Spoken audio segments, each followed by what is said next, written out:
All right, folks, welcome back. Final hour of the big show. And I say this every week, and I can't believe it's this time again. I love kicking off the third hour of the Wednesday show because it means we're joined by our friend Charles Hurt, columnist for the Washington Times. And hello, Charles.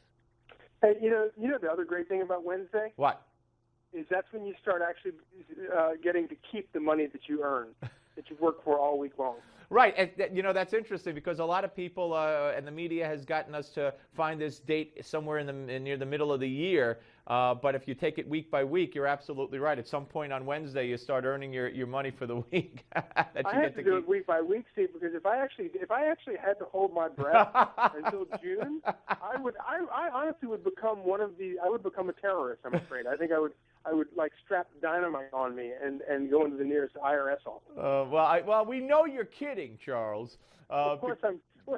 I don't know if I am or not. If I actually, it is so maddening, especially to think about the fact that these clowns in the federal government give all of our hard-earned money to places like the EPA so that they can dog us.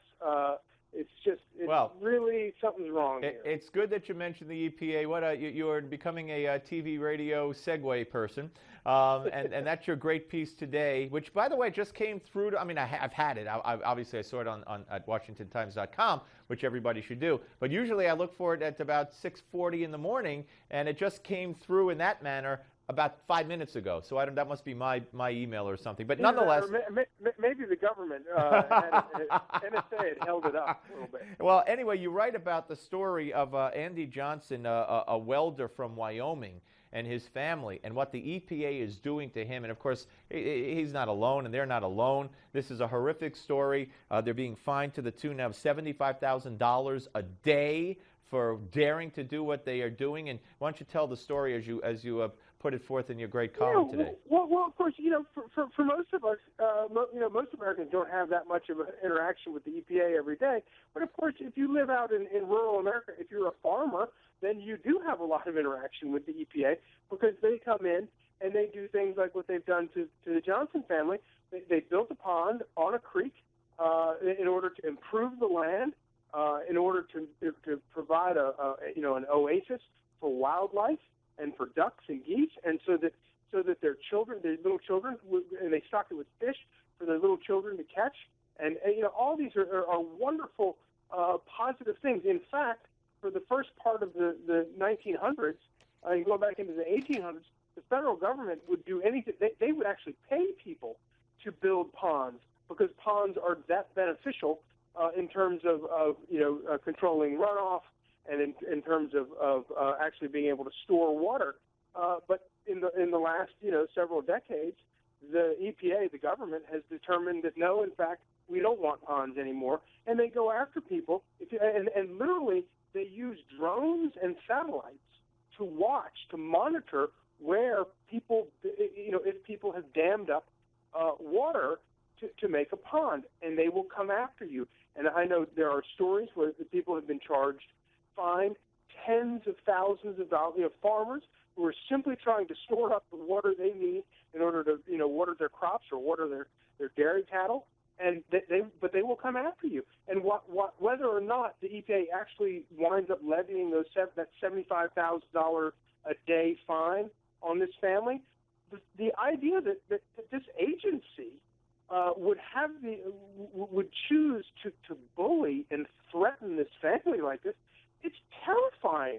And I think that if more people knew about this stuff, there would be absolute outrage over it. I couldn't agree more, and twofold. You're right in expressing the terror with respect to what they're doing and that they're willing to do it. But the fact that I guess is equally as terrifying is that they have the power to do this, unchecked power to do this, and maybe this is a result of that or not. I know the farmers in California. Part of that drought is man-made because the government is protecting, and I love to eat smelts. They're full of bones, they're little fish, and I love them when they're in season or whatever, but they're protecting a certain species of a smelt at the expense of tons of farmers who are going out of business because they won't let them get the water that they need in order to protect the smelt. But my question is, I know that the EPA recently, there was stories written that Obama and his administration and EPA are going to be in everybody's backyard, basically, if there's a body of water involved, they could come in. And that's what frightens me, is the unchecked power of this organization.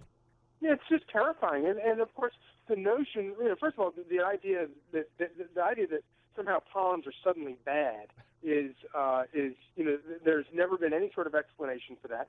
I understand that in some cases there are, quote unquote wetlands that get displaced by all of this, but by damming up a pond.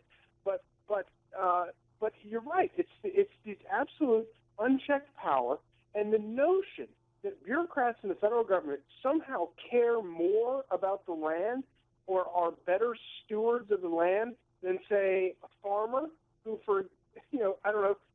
whose livelihood relies upon that land being healthy and productive. I mean, everything is out of whack here. Of course, there is no stronger, more ardent proponent of the environment than a farmer who needs that land to be healthy, to grow crops and to handle his cattle or chickens or hogs or whatever it is. You know what? I'm sorry to interrupt, Charles. You know what it is? What strikes me? You know about these radical environmentalist groups that have been accused of eco-terrorism, or some have committed eco-terrorism, and whenever there's these huge wildfires we hear about, right away, at least my mind says, well, maybe they should check out, who could have started it. And sometimes it turns out to be one of these eco-terrorist groups or whatever.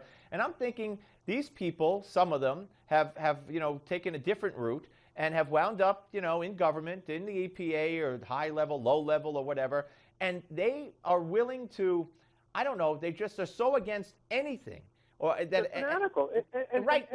Yeah. It's a religion to them. Yes, and they're so against anything that they would rather starve farmers and all these things in order to protect a worm. I mean, it's just insane, and they're running the show. Yeah, no, absolutely, and there is and they play this disgusting, deceitful game where they say either you're 100% in favor of the EPA or you hate the environment, and nothing could be farther from the truth.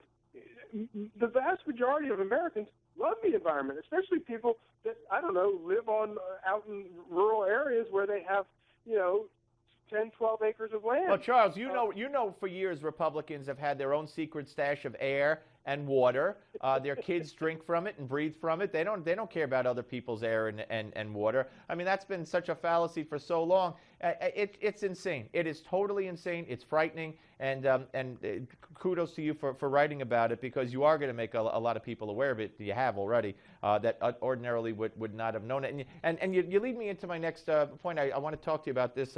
We had Bill Donahue of the Catholic League on earlier today, and you talk about 100% or nothing. Okay, well, that's how it is with most radical groups, whether they're atheist groups, who I don't believe represent atheists, or gay groups that I don't believe represent most gays. Either you give us 100% tolerance, and if you don't accept us 100%, then you're a homophobe, you're this, you're that. And talking about the St. Patrick's Day parade, Bill Donahue is launching a boycott against some of the beer companies that pulled out of sponsoring a St. Patrick's Day parade. But more to the point, he today went to the organizers of the Gay Pride Parade in New York, which is going to kick off at some point in June, late June. And he wants to march under the banner in the parade, "Straight is great." And he filed that petition with them, and he's going to wait and see what they say. And I wonder what the reaction will be from the sponsors and the corporations that sponsor that parade if a heterosexual like Bill Donahue is denied the right to march with a banner saying "straight is great." I could tell you what the reaction will be, and you could tell me zero. Gee, I wonder. I'm sure that he will be. But that's all part of this whole business. The tolerance.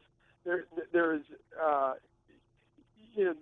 is no greater intolerance than among these folks that claim that they stand for tolerance and all these things. And it's too bad, because of course a lot, as you rightfully point out, a lot of these people, they represent groups of people who think they're being ably represented, but of course they're really not. Their interests would be far better served if they had just, reasonable people, who, think they're being ably represented. But of course, they're really not. Their interests would be far better served if they had just, reasonable people, who, think they're being ably represented. But of course, they're really not. Their interests would be far better served if they had just, reasonable people at the helm of some of these organizations. Absolutely. All right, I want to talk to you about one more thing here, if we can, and that is the trip that Michelle Obama, it's leading the Drudge Report, making a lot of news that Michelle Obama is going to China. She's taking staff, she's taking family, but the media is not allowed on the trip. And the AP photographer, one in particular, is up in arms and saying that, once we lose access, we'll never get it back. This administration, in every way, shape, or form, has been the most closed, not only to the media, but especially to the media, after promising to be the most transparent of all time. And more and more, as you're well aware, media outlets and media groups representing media have been speaking out. But imagine a first lady, imagine Laura Bush, Nancy Reagan taking a trip overseas and saying no media. Yeah, no, I can say with absolute certainty I've never in my life heard so much outward disgruntlement among White House reporters about this issue of access. And this is after 8 years of the enemy in the White House, the very enemy of the media in the White House, and the idea that they are actually speaking out against the Obama administration, who is, for many of them, is sort of the embodiment of, final progress in America. It really says a lot that they have been so vocal, and it's just absolutely astonishing. But I really don't think, I don't think President Obama cares, and I don't think that his staff cares, and I think it's just that they don't believe in the same sort of openness that most of us believe in. Yeah, I could not agree with you more. I don't think they care. I don't think they care at all, and I don't think Obama cares about anything anymore. What the public feels, because obviously, they're in the polls. His numbers are at record lows, and he cares what the international community thinks. That's for sure. Well, that's a whole nother story. I mean, you know what? You want to know what Elliot Abrams just told me before you came on? He said that Barack Obama could actually learn from Jimmy Carter.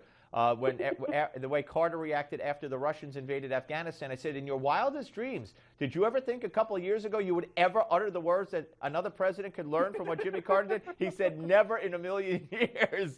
But he imposed tough sanctions. He did this, he did that. And, and Obama's just getting rolled by Putin in every way, shape, or form. Yeah, it really is. And I think that... do you think President Obama realizes how badly he's getting rolled by Putin? I don't know. Here's the thing, and we're running out of time. I just don't think the guy is an idiot. I think he's smart or dumb like a fox, and I don't know what he's trying to accomplish with foreign policy, although I think in the Middle East I have a good idea.